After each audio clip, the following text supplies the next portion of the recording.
السلام عليكم. اليوم جبت لكم المشوك قاطو تقليدي جزائري يتقدم في المناسبات من بكري، بنين بزاف.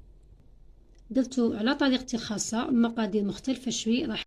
راح يجي خفيف ويجي القوام تاعو مقرمش في نفس الوقت. تابع الفيديو للأخير، متأكدة اللي راح يعجبك. 250 غرام مارغرين طرية مع كاس مش معمر بزاف سكر رطب، تقدر ديري كاس كامل إذا كنت تشتي الحلاوة. بودرة المندرينة، تقدر ديري فاني، تقدر ديري زيت برتقال ولا ليمون، ونخلطهم كامل مع بعضه. كي تتخلط مليح نزيدو زوج بيضات كاملين وزوج صفار ونزيدو نخلطوهم. بعد ما يتجانس الخليط مليح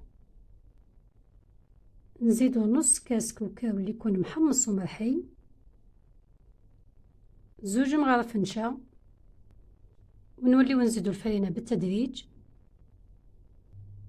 مع باكي ونص خميرة كيميائية اللي هي 15 غرام، ونقعد نزيدو في الفرينة حتى نتحصلو على عجينة. تتحصلي على عجينة طرية ماهيش ناشفة وسهلة التشكيل. من بعد نشكلو العجينة كريات الحجم اللي تحبي، يعني ما تكبريهمش بزاف. نقصهم في بياض البيض اللي قاعد من الصفار اللي استعملناه. البياض اخفقيه مليح باه يولي كي السائل. من بعد نزيدو نرمدوهم في الكوكاو اللي يكون محمص وملحي شوي خشين.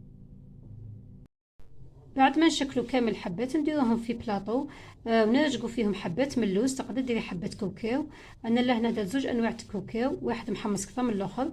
من بعد نديروهم في فرن 180 200 درجه على حسب الفرن تاعك يكون ساخن من قبل، حتى تعرفيهم بلي طابو ويديو تحميره خفيفه من تحت. هاو المشوك تاعنا بعد ما وجد، هاو كيفاه لازم يكون محمر من تحت، تحميره خفيفه ما تخليش حتى ينشف يولي يابس. ونتمنى يكون عجبك الفيديو تاع اليوم، وشهية طيبه.